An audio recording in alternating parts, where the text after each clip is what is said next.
আসসালামু আলাইকুম। কোনো একজন পতিত স্বৈরশাসক তার জীবনে দ্বিতীয়বার আর ক্ষমতায় বসতে পারে না।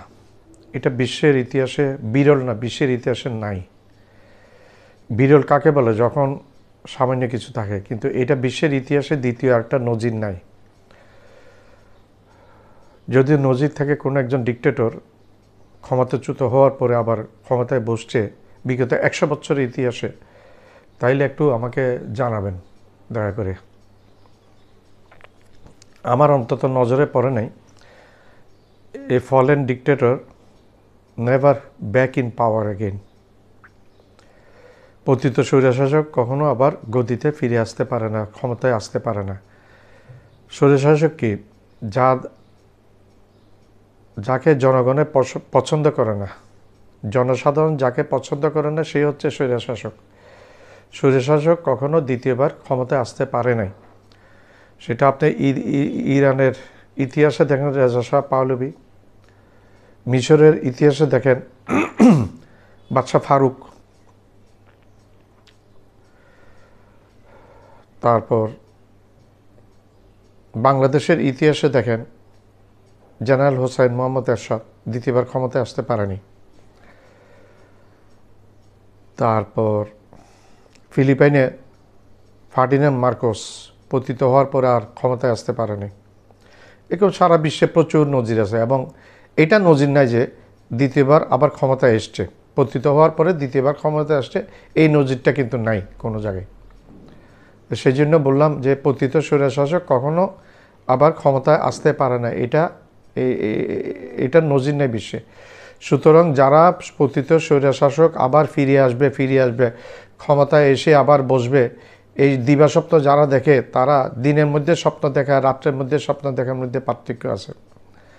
সেই দিবাস্বপ্ন যারা দেখে তারা আসলে বাস্তব বিবর্জিত জ্ঞান, বাস্তবতার সাথে তাদের জ্ঞানের সম্পূরক নয়, তাদের জ্ঞানটা পরিপূর্ণ না, যার কারণে তারা দিবাস্বপ্ন দেখে থাকে।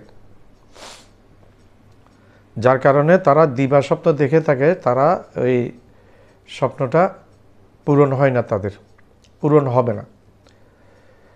একটা ডিক্টেটরের পরিণতি কিন্তু খুব ভয়ঙ্কর হয়। ডিক্টেটরের দুই ধরনের পরিণতি হয়। একটা হচ্ছে হয় জনতা তাকে ঘিরে ধরে মেরে ফেলবে অথবা লটকাই দিবে বাঁশের মাথায়, অথবা সামরিক অভ্যুত্থান ঘটে, সামরিক অভ্যুত্থানের মাধ্যমে গ্রেপ্তারও হতে পারে, আবার সামরিক অভ্যুত্থানের ফলে মারাও যেতে পারে রক্তক্ষয়ী অভ্যুত্থান হলে। আর ভাগ্যবান ডিক্টেটর তারা যারা পালিয়ে যেতে সক্ষম হয় প্রাণটা নিয়ে কোনো মতে। তো ডিক্টেটরদের একটা ধর্ম হচ্ছে তারা মনে করে তারা আবার ক্ষমতায় আসবে, তারা আবার, কারণ তারা তো জনগণের সাথে সম্পৃক্ততা তাদের ছিল না, তাদের সাথে জনগণের সম্পৃক্ততা ছিল না, যার কারণে তারা বোকার স্বর্গে বাস করে এবং জনগণের সাথে সম্পর্কহীন। তারা বোকার সাথে বাস করে, জনগণের সাথে সম্পর্কহীন তারা। সুতরাং কোনো একজন পতিত স্বৈরশাসক যদি মনে করে আমি আবার ক্ষমতায় আসবো, তাইলে এটা বোকার স্বর্গে বাস করে। বর্তমান বাংলাদেশের ক্ষেত্রে হয়েছে তাই। আমাদের সাবেক প্রধানমন্ত্রী শেখ হাসিনা বাজের জনরোষের ভয়ে উনি প্রাণ বাঁচিয়ে হেলিকপ্টারে করে প্লেনে উঠেছে, প্লেনে সে দিল্লিতে চলে গেছে, দিল্লিতে এখনও আশ্রয়ে আছে। শেখ হাসিনা কী করে যে এখানে প্রায় 1400 মতো ছাত্র হত্যা করেছে, যেটা জাতিসংঘের রিপোর্ট অনুযায়ী। এর পূর্বে হেফাজতের হত্যাকাণ্ড চালিয়েছিল, এর পূর্বে 21 আগে এর পূর্বে এই পিলখানা হত্যাকাণ্ডটা চালিয়েছিল এই শেখ হাসিনা রর সাথে মিলে।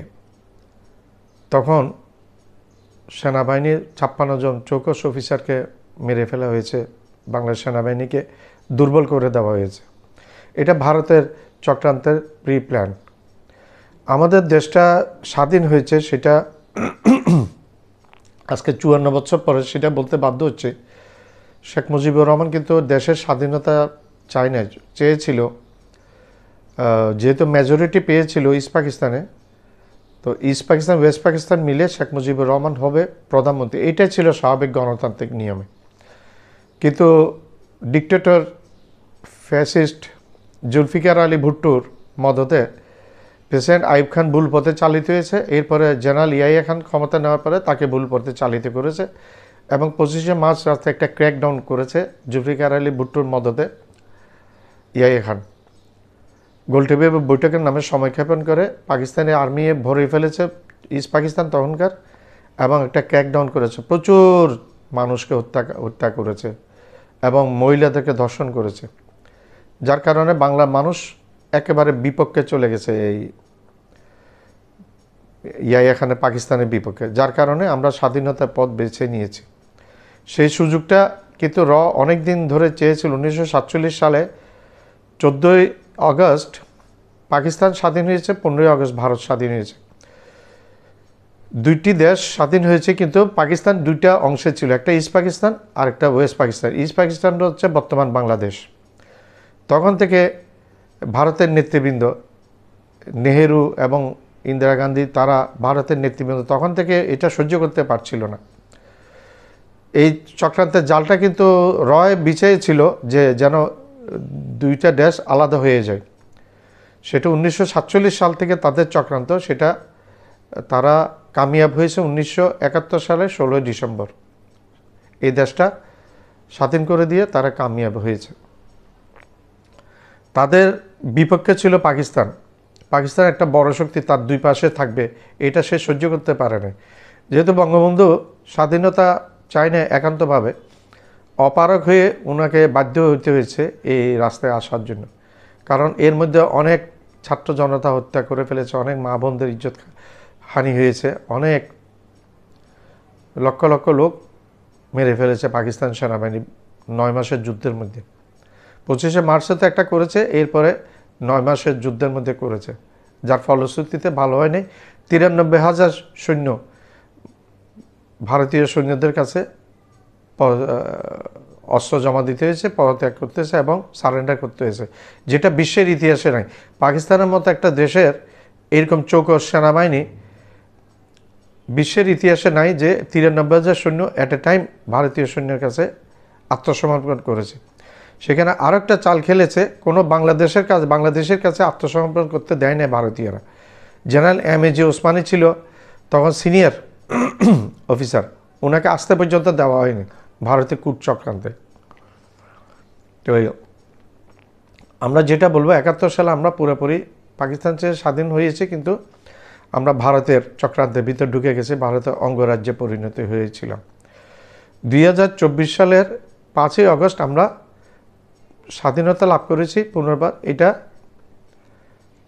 ভারতের থেকে বেরিয়েছে, এখন আমরা পুরোপুরি বের হতে পারি না, এটা সময় লাগবে।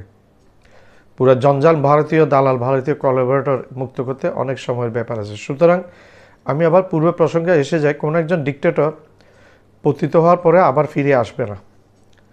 তো শেখ হাসিনাও, যারা মনে করে শেখ হাসিনা পুনরায় ফিরে আসবে, দেখেন শেখ হাসিনা আমার কিন্তু কোনো দুশ্মন না, খালেদা জি আমার কোনো দুশ্মন না, এরশাদ আমার কোনো দুশ্মন না, কেউ আমার কোনো দুশ্মন না, নরেন্দ্র মোদী আমার কোনো দুশ্মন না। কিন্তু যেটা সত্য সেটাই বলতে হচ্ছে, শেখ হাসিনা পুনরায় আর ক্ষমতায় আসতে পারবে না। সেটা পথ রুদ্ধ হয়ে গেছে। 5ই আগস্ট ক্ষমতার মসনদ তার হাত থেকে চলে গেছে। সে বলেছিল আমি মুজিব কন্যা পালায় না, কিন্তু পালানো সে সবার আগে, সে সবার আগে পালিয়ে গেছে নিরীহ ত্যাগী আওয়ামী লীগ নেতাকর্মীদেরকে ফেলে।